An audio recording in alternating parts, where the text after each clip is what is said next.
Hello everyone, welcome to the channel.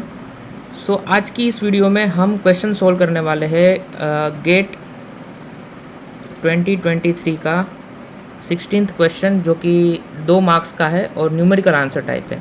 ठीक है, तो क्या क्वेश्चन कहता है ये क्वेश्चन कि हमारे पास कोई एक मैट्रिक्स है A3×3 का रियल मैट्रिक्स है। ठीक है, और हमें फाइंड क्या करना है, ये सब डेटा जो है हमें गिवन है। हमें फाइंड ये करना है कि अगर m जो है वो मिनिमल पॉलिनोमियल हो a की, तो हमें फाइंड करना है A11 plus A21 plus A31 plus m की वैल्यू क्या होगी। ठीक है, तो इनफैक्ट हमें यहाँ पे जो है जिस पे डेटा गिवन है, डेटा हमें गिवन है कि a जो है वो 1 to 1 वेक्टर को 2 × 1 वेक्टर पे मैप करता है। a जो है 0 1 1 वेक्टर को 2 × 0 1 1 वेक्टर पे मैप करता है। ठीक है, तो हमें जो है बेसिकली a निकालना है कि ताकि हम जो है A11 A21 और A31 निकाल सके, और m जो है मिनिमल पॉलिनोमियल भी हम निकाल सकते हैं। तो पहले ना हम मिनिमल पॉलिनोमियल निकालते हैं कि उसकी डिग्री क्या होती है। ठीक है, तो दोस्तों उसके लिए ना सबसे पहले मैं क्या करता हूँ कि जब भी कोई वेक्टर है, देखिए यहाँ पे डेटा ऐसा गिवन है कि a जो है वो A21 को 2 × A21 पे मैप कर रहा है। मतलब कि a जो है किसी वेक्टर को, x वेक्टर है उसको लैम्बडा टाइम x पे मैप कर रहा है। तो यहाँ पे लैम्बडा क्या होता है दोस्तों, हमारी आइगन वैल्यू, और x क्या होता है हमारा आइगन वेक्टर। ठीक है, तो यहाँ पे देखिए ए की क्या क्या जो है आइगन वैल्यूज़ हो सकती है। तो ए की आइगन वैल्यूज़ हो सकती है 2, 2 और 4। यहाँ पे 2 की एम क्या है, 2 की एम जो है वो 2 है, और जी एम क्या है, जी एम भी 2 होगी। क्यों? क्योंकि यहाँ पे आप देखिए 1 to 1 जो कि कॉरस्पॉन्डिंग जो लेमड़ा हमारा 2 है, 2 के कॉरस्पॉन्डिंग जो आइगन वेक्टर है 1 to 1, और दूसरा जो वेक्टर है वो लीनियरली इंडिपेंडेंट है। तो जी एम क्या आ जाएगी, 2 आ जाएगी। ठीक है, अब ए एम और जी एम जो है वो सेम आ गई, तो इसका मतलब कि हमारा मैट्रिक्स जो है वो डायगोनाइजेबल है। सो ए इज डायगोनाइजेबल। ए हमारा क्या हो गया, डायगोनाइजेबल हो गया। अब दोस्तों आपको पता है कि जब भी हमारा मैट्रिक्स जो है वो डायगोनाइजेबल हो जाए, पहले तो इसकी कैरेक्टरिस्टिक पॉलिनोमियल क्या है, पहले तो इसकी कैरेक्टरिस्टिक पॉलिनोमियल बनेगी CAX is equals to x-2 whole square into x-4। यही तो है हमारे आइगन वैल्यूज। ठीक है, तो इससे डायरेक्ट ही हम कैरेक्टरिस्टिक पॉलिनोमियल निकाल सकते हैं। ठीक है, तो जब a डायगोनाइजेबल हो जाए तो मिनिमल पॉलिनोमियल किस में फैक्टर करती है, x-2, मतलब लीनियर फैक्टर में जो है वो बन जाती है। ओके, तो ये हमारी क्या हो जाएगी, मिनिमल पॉलिनोमियल हो जाएगी, है कि नहीं। ठीक है, तो मिनिमल पॉलिनोमियल की डिग्री क्या आ गई, degree of minimal polynomial is equals to 2। तो m की वैल्यू हमें मिल गई 2।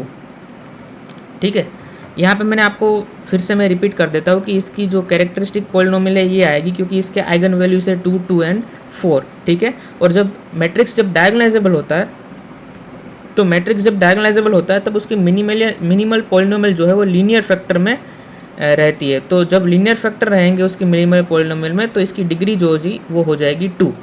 ठीक है, अब हम बात करते हैं मैट्रिक्स की कि मैट्रिक्स क्या बनने वाला। तो इसके लिए ये सब मैं पहले पूरा मिटा देता हूँ। ओके, तो हमें जो है मैट्रिक्स फाइंड करना है। तो मैट्रिक्स कैसे फाइंड करेंगे, तो दोस्तों हमें पता है कि डी जो ए जो है वो डायगोनाइजेबल है, तो डी इज इक्वल्स टू क्या होगा, पी इनवर्स ए पी हो जाएगा। जहाँ पे पी हम क्या ले सकते हैं, पी हम ले सकते हैं जो कॉलम वेक्टर जो पी के जो कॉलम वेक्टर है वो यही बनेंगे ना, आइगन वेक्टर 1 to 1 0 1 1 और -1 1 0। ये हमारे आइगन वेक्टर का एक मैट्रिक्स बन गया है। ठीक है, तो यही तो हमारा पी होगा, है कि नहीं, क्योंकि ए जो है वो डायगोनाइजेबल है। तो डी क्या बन जाएगा, डी बन जाएगा 2 0 0 0 2 0 और 0 0 4 बन जाएगा। ठीक है, अब हमें फाइंड क्या करना है, हमें फाइंड ए करना है। तो ए को फाइंड करने के लिए क्या बन जाएगा, ये बन जाएगा पी डी पी इनवर्स। ठीक है, तो हमें कुछ नहीं करना है, पी की जो मैट्रिक्स है हमारे पास है, डी भी हमारे पास है, पी इनवर्स हमें फाइंड करना पड़ेगा। तो पी इनवर्स जो है मैंने ऑलरेडी फाइंड करके रखा है, वो मैं आपको दिखा देता हूँ कि पी इनवर्स आपको क्या मिलना चाहिए। ठीक है, तो आपको जो है पी इनवर्स मिलेगा half half minus half half half minus half minus half 3/2 minus half 3/2 और minus half half minus half और माइनस हाफ। ठीक है, तो इस मैट्रिक्स की जो है आप मल्टीप्लिकेशन यहाँ पे करोगे, यहाँ पे पूरा आप लिख लेना क्या बन जाता है, पूरा आप जो है कैलकुलेशन कर लेना। p की वैल्यू है 1 2 1 0 1 1 -1 1 0, d की वैल्यू है 2 0 0 0 2 0 0 0 4। ठीक है, और p इनवर्स की वैल्यू मैंने निकाली है माइनस हाफ माइनस हाफ 3/2 और माइनस हाफ माइनस हाफ। तो जब भी आप ये कैलकुलेशन करोगे तो आपको एक मैट्रिक्स मिलेगा जो कि ए होगा हमारा। ठीक है, तो वो भी मैंने कैलकुलेट करके रखा है ऑलरेडी, तो मैं आपको बता देता हूँ वो क्या होगा। वो होगा 3 - 1 1 -1 -1 3 - 1 -1 3 - 1 -1 3 -1 0 0 2 0 0 2।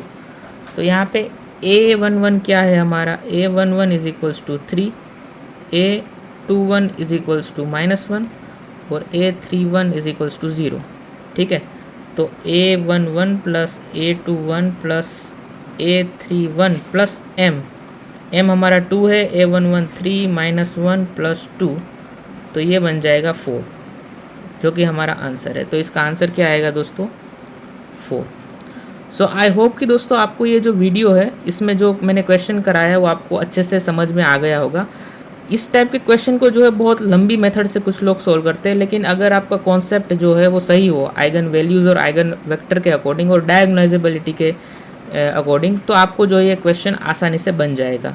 ठीक है, so thank you very much पूरा वीडियो देखने के लिए। बाकी हम मिलते हैं अगली वीडियो में।